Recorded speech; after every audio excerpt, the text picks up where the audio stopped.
Assalamualaikum warahmatullahi wabarakatuh.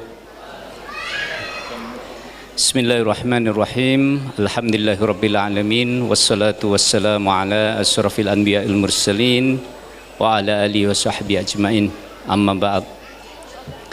Yang saya hormati pengurus Yayasan Muhajirin Bapak Munif Naufal Bahaswan, Bapak Muhammad Uqbah. Yang saya hormati Direktur Muhajirin Center Ustadz Zubaidi Harfi, Pengasuh Muhajirin Center Ustadz Dr. Muhammad Ikram Rijal, Pengasuh Madarisul Quran Ustadz Ahmad Fadail, Kepala KB Hafidh Al-Quran Ustadzah Dwi Rahayu Wilujeng,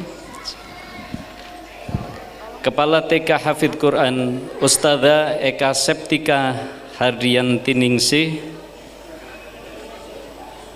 para asatidzah, kawan-kawan para wali santri, juga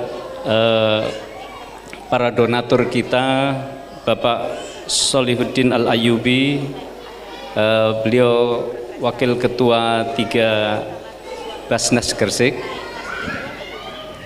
Bapak Abdul Khalik dari Basnas Gresik juga, Ibu Ayundari, Ibu Yayu, terima kasih atas supportnya, dan Ananda Wisudawan Santriwati Muhajirin Center. Alhamdulillahirabbil alamin, tanpa terasa ikhtiar kita bersama untuk mendirikan TK, KB, TPQ Al-Quran insya Allah sudah berlangsung kurang lebih hampir 10 tahunan, dan terlebih lagi pada 4 tahun terakhir ini dengan manajemen baru di bawah Direktur Muhajirin Center Ustadz Zubaidi Harfi. Masya Allah, tabarakallah, luar biasa perkembangannya bisa kita saksikan bersama. Izinkan saya untuk menceritakan sedikit tentang latar belakang Yayasan Muhajirin. Pada awalnya Muhajirin ini adalah didirikan oleh kakek buyut kami, mungkin seperti itu, pada tahun kurang lebih 1825. Jadi insya Allah sudah 200 tahun lebih, dan alhamdulillah dilanjutkan oleh masyarakat sekitar, termasuk dengan mendirikan TPQ, merenovasi masjid dan seterusnya. Dan ini sudah menjadi milik kita bersama, sehingga perkembangan Muhajirin Center ke depan adalah menjadi tanggung jawab kita semua. Insya Allah yayasan kita ini tidak profit oriented, jadi insya Allah semuanya akan kembali ke kita semua. Jadi manakala ada katakan dana yang dibutuhkan, memang pada dasarnya kita memerlukan sarana dan prasarana. Karenanya mari kita kembangkan bersama Muhajirin Center ini, insya Allah menjadi amal jariah kita semua. Izinkan saya untuk sedikit sharing, katakan seperti itu. Kalau selama ini kita seringkali membicarakan tentang rukun Islam. Nah, setelah syahadatain tentu aqimus shalah wa atuz zakah wa shaumi ramadan wal hajjul baiti man istata'a ilaihi sabila. Dari 5 rukun iman ini mungkin yang agak-agak jarang kita bicarakan ini adalah yang ketiga, mungkin masalah zakat. Sebenarnya zakat ini sangat penting buat umat Islam, karena selain merupakan rukun Islam yang bukan hanya yang kelima, menyempurnakan dengan haji, begitu ya, Tapi dalam beberapa referensi, kalau kita mencari tentang buku-buku tentang zakat, itu mungkin yang paling sedikit kita jumpai. Padahal perkembangan kita sebagai umat Islam ini tidak luput dari yang namanya zakat ini. Setiap aktivitas kegiatan syiar dakwah kita dimanapun itu memerlukan yang namanya infak, sedekah, zakat, wakaf, dan seterusnya. Karenanya saat ini alhamdulillah para wali santri telah mengawal ananda semua untuk memberikan pembekalan yang luar biasa, yaitu dengan dasar-dasar Al-Quranul Karim.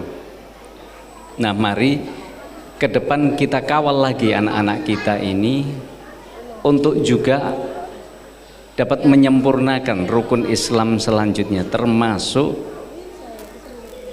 di periode-periode berikutnya buat ananda ini, agar salah satu yang perlu ditekankan ini adalah rukun Islam ketiga, yaitu zakat.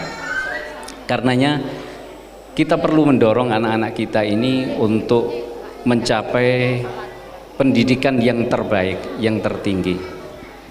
Kita perlu mengubah paradigma berpikir kita bahwa yang namanya kekayaan, harta itu tidak harus kita kesampingkan, karena sesungguhnya perintah Allah itu kedua-duanya, capailah duniamu dan juga capailah akhiratmu. Sehingga seringkali di budaya masyarakat kita seakan-akan kalau berharta, orang kaya itu dianggap negatif. Padahal ada satu nasihat dari Ibnul Qayyum, selama harta itu di tanganmu, tidak sampai di hatimu, maka harta itu tidak akan memberikan pengaruh kepadamu meskipun banyak. Dan jika harta itu bersemayam di hatimu, maka dia akan membahayakan dirimu meskipun di tanganmu tidak ada harta sedikit pun. Dalam arti kalau kita berusaha untuk mencapai, berikhtiar untuk memperoleh harta, itu justru baik sekali, dan itu justru Islam mendorong ke sana. Terbukti di rukun Islam kita yang ketiga itu adalah zakat. Kalau zakat pengertiannya ya diarahkan kepada muzaki, orang yang memberikan zakat. Nah ini ayo kita dorong semua keluarga-keluarga muslim kita untuk setidaknya merubah paradigma ini. Ayo kita kejar harta, tapi jangan lupa harta itu ditempatkan di mana. Seperti nasihat Ibnu Qayyim tadi, bukan di hati, dalam artian bukan harta ini digenggam erat, tidak didistribusikan. Ini yang perlu kita camkan. Sebagaimana mungkin di bulan sekarang ini Dzulhijjah yang terkait dengan kurban, Allah memesankan bahwa kecintaan kita itu boleh terhadap keluarga, terhadap harta, terhadap anak-anak kita, boleh. Tapi sekali-kali jangan pernah anak-anak kita, keluarga kita itu, harta kita itu mengalahkan cinta kita kepada Allah. Intisarinya mungkin di situ. Jadi Allah tidak mau diduakan, Allah harus diutamakan, harus dimuliakan. Sementara harta kita, keluarga kita ini adalah satu media untuk menyambung perjalanan kita ke akhirat. Dan di sana nanti tentu sebagaimana kita ketahui bersama bahwa amal jariah kita ini insya Allah juga kita peroleh tentunya ya dari dunia ini. Dan salah satunya melalui apa yang dikatakan dengan dakwah bil hal, yaitu dengan harta benda. Mungkin itu saja sharing dari saya. Mudah-mudahan anak-anak kita ke depan dapat mencapai jenjang pendidikan yang terbaik dan membawa manfaat fid dunya wal akhirah, dan khususnya ketika Ananda menghafal Quran dan insya Allah mengamalkannya, insya Allah kelak kita di akhirat sebagaimana dijanjikan dalam beberapa hadis bahwa bagi para penghafal Quran kelak diberikan kesempatan oleh Allah untuk memberikan mahkota kepada para orang tuanya. Kita bisa bayangkan memberikan mahkota kepada orang tuanya, insya Allah di Jannatul Firdaus nanti, insya Allah. Mungkin cukup sekian dari saya, mohon maaf atas segala kekurangan. Wabillahi taufiq wal hidayah, wallahu muwaffiq ila aqwamit thoriq. Wassalamualaikum warahmatullahi wabarakatuh.